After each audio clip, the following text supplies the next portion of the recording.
I want to introduce our penultimate, that is to say, next to last speaker. And that is a guy we all know who it's going to be, okay? And we all know who it's going to be. Hold your applause. We all know who the second to last person here is. But I want to say that it has been an absolute pleasure to watch the full emergence of this man, and of course I mean Dave Smith. Because back in 2017, Dave Smith was a special guest aboard, may it rest in peace, the Contra Cruise, the old cruise I used to host. And the thing is, I went back and looked at some old video footage we have from it, and I remember asking people in the room, hey, so how many people listened to Part of the Problem? And it got a smattering of applause. How many people in this room listened to Part of the Problem? Yeah. Now, that's been awesome to see. And Dave's done it so brilliantly. He's taken every opportunity that's been given to him to have debates, to get his profile increased, to get himself out there, to be on big shows, and he has made us proud every single time. He is such an effective communicator. I am convinced he's the best libertarian communicator we have today. I am convinced of that. And back years ago, when he released his first comedy special, which we trust will be followed by a second comedy special,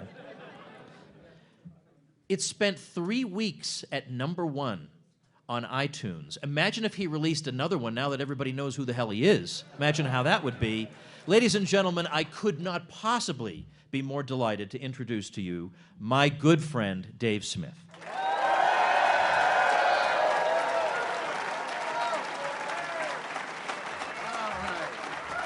All right, thank you guys. Wow, what an incredible weekend. Look, how else can you say it than what we're doing this weekend? It's this simple. The Ron Paul revolution is back. It's back, and it's in the Libertarian Party this time.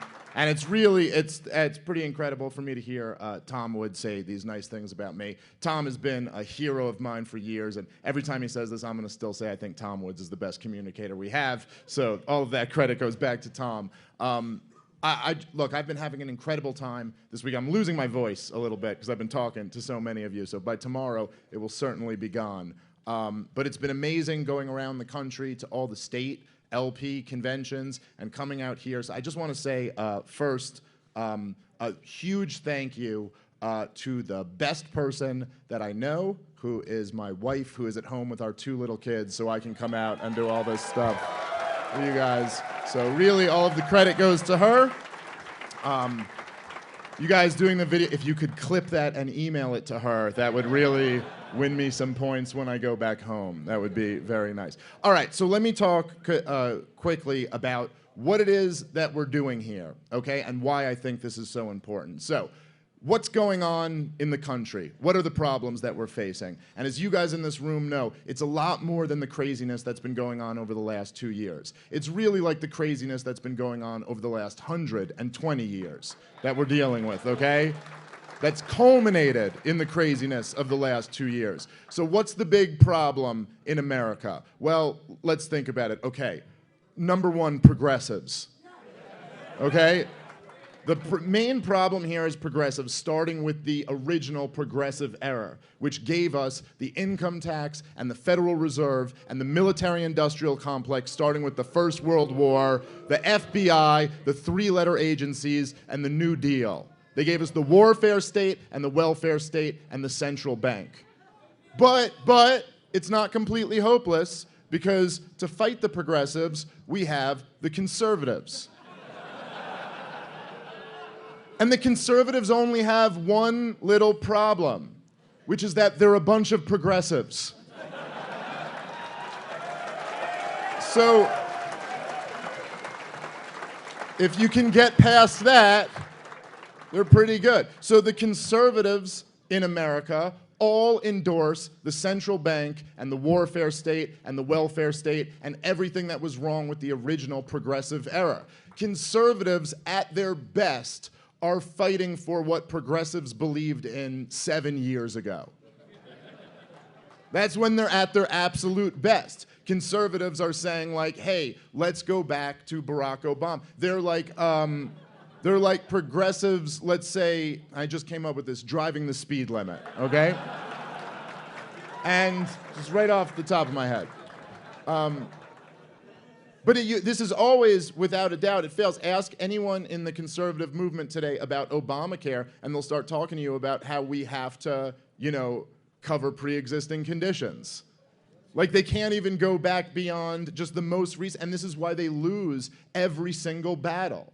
What are conservatives doing even when they're fighting kind of the right battle? Like, so we have the indoctrination in public schools, like the latest iteration of it, which I will admit is particularly troubling. But conservatives will stand up and they will say, no, sexual propagandizing of my child until the 4th grade. We're taking a stand here, all right? But why is it that they can never actually win? Because look at from the other flip side, what are they conceding? They're conceding that you can do it from 4th grade through 12th grade, and then through the universities as well. So conservatives never win because they're never attacking the root of the problem. What we stand for is attacking the root of the problem. We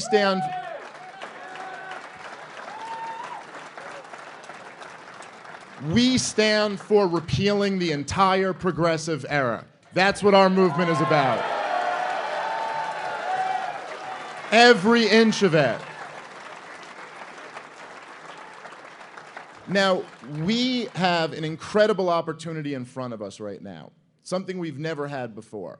We have, of course, this weekend, what we're doing, and this is just the truth of the matter, right? I don't think anyone could really argue it at this point after today.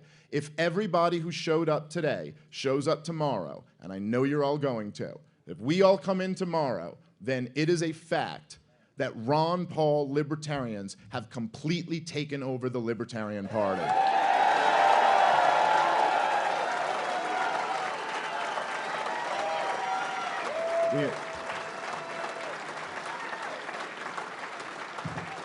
Now, what does that mean exactly? Well, there are essentially 2 big, powerful parties in America, and then there is a third option, which bears the name Libertarian. And for a very long time, many libertarians have not been happy with how this party represented our views, to the point that the majority of libertarians aren't even members of the party, because they would rather try to fight for liberty in some other venue, and honestly, with what the party's been for years, who can blame them? But that's all changing now. And one of the things that really gives us this opportunity, right, and it's something that's kind of, it's tragic in a way, but it's maybe just something about the nature of man, but when things are at their worst, we kind of have our best opportunity. There's a reason, I mean, there's several reasons, but one of the reasons why Dr. Paul's message resonated so much in 2008 was because the wars were a disaster. I don't know if people remember how bloody the war in Iraq was in 2005, 2006. It was really 2004, 2005, 2006. So the war was such a disaster. And then the economy crashed. And Dr. Paul was the one who was speaking about those issues and explaining to the American people what caused them. And then also he had a record of having been consistent on these issues over a span of decades. So he had real credibility to do that. Well, right now, we're in another situation like that, where you have these 2 major issues, which is the COVID regime of the last 2 years has been proven to have been wrong about everything. It's at this point, it's basically settled science that the lockdowns did nothing to mitigate the virus. And that, in fact, all they did was destroy the lives of tens of millions of Americans. And the vaccine mandates and the mask mandates and all of it, they did nothing. All they did was ruin people's lives. And so now we have that going for us. As not, I mean, we're not clapping that people's lives have been ruined, but it's just that does lead to an opportunity for the people who have been consistent about this. And while we were critical of the people in the Libertarian Party who weren't speaking out about this, all of the good libertarian leaders, including, of course, first and foremost, Dr. Ron Paul, was great on COVID from day one. From day one, he was so good. Watching the Liberty Report with Daniel McAdams and Ron Paul, from the first week of COVID, they were completely right about everything. Of course, Tom Woods was the greatest champion of challenging the lockdowns and taking on all of the arguments. Eric July and Maj Touré and all of our leaders were great on this from the very beginning. And so now we have credibility on that. Now, the other major crisis that's really facing the country right now is inflation. And everybody is feeling it now. And basically, no one ever talks about inflation until it gets to this level, except us. We talk about it all the time. And also, we happen to have the advantage of being the only people who even know what it is. You know? And by the way, I don't say this to be like, I'm not looking down at regular people who don't know what inflation is. There's lots of things that I don't know. I am a professional stand-up comedian. I don't really know what a microphone is. Like, I don't know what's inside of it. Someone else does. Before, we were getting a lot of feedback on the microphone, and someone went to me, they go, "Do you think the gain's too high?" And I was like, honestly, I don't know what gain is. I have no idea. I'm just saying, there's lots of things that I don't know too. But regular people don't know about this the way we do. See, most people think that inflation means prices of things are going up. But that's not what inflation is. Inflation is the creation of money. It's more money and credit in the system, more money chasing the same amount of goods. So we're the ones who actually understand what's causing this, and no one else is talking about it. It's the Federal Reserve and fiat currency. This is our opportunity.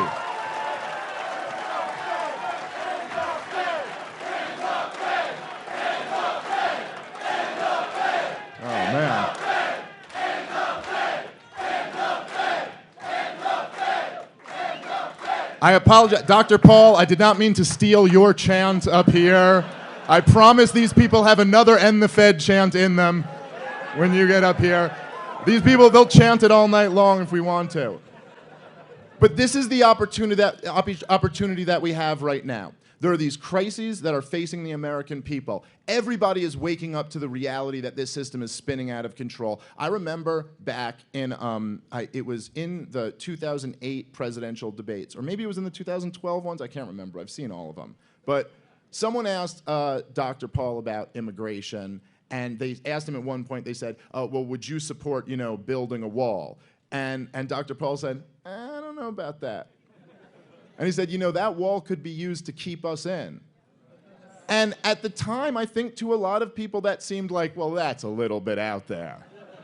I mean, the government telling you can't leave? Now, who after the last 2 years thinks that's such a crazy idea, that the government might do that? So people are more open to this message now than ever before, and we also have the opportunity with the internet and huge podcasts and huge platforms to talk to more people than we've ever been able to before. This is a big opportunity, and now we also will have the third party that bears the name Libertarian saying the things exactly the way we think they should be said, giving the real, authentic Libertarian message, the Misesian, Rothbardian, Ron Paulian message that we all love so much. This is a home for that now.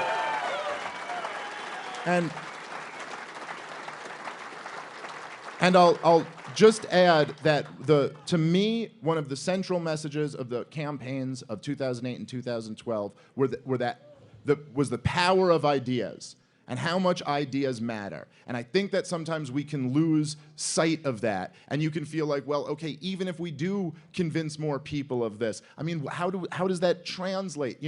How do we actually seize power and roll back the state and all this? And I would just tell you this, right?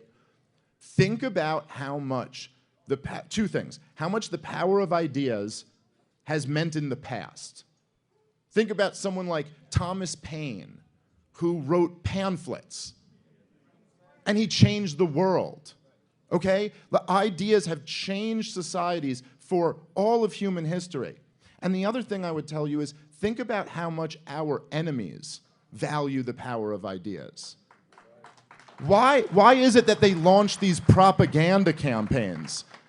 Think about the propaganda behind the lockdowns and the vaccines. The biggest they made the propaganda for the war in Iraq look like nothing. I don't know, people who are my age in your late 30s, we remember that in 2002, the year-long propaganda campaign to lead us into the war in Iraq. Well, how come they didn't just invade Iraq in the Christmas of 2001? They wanted to. They had the plans drawn out since the 90s when they had invaded Iraq. But they needed a year of a campaign of propaganda in order to work up enough support so that they could get away with doing it. And you see, even through this COVID regime, once the popular support goes, the tyranny goes too. And the truth is that we've never really, outside of the Ron Paul campaigns, in modern American history, had anyone explain libertarianism to the American people in the way that it's supposed to be explained. And the result of that was enormous enthusiasm, and millions of people converted. And I'm telling you, because I'm out there in the world doing it, there are still, the vast majority of Americans have not heard this message yet. There's no reason why we can't go from having a couple million libertarians to having 20 million libertarians. We can do that. And in fact, I'll tell you, we're going to do that. We're going to do this. So get ready.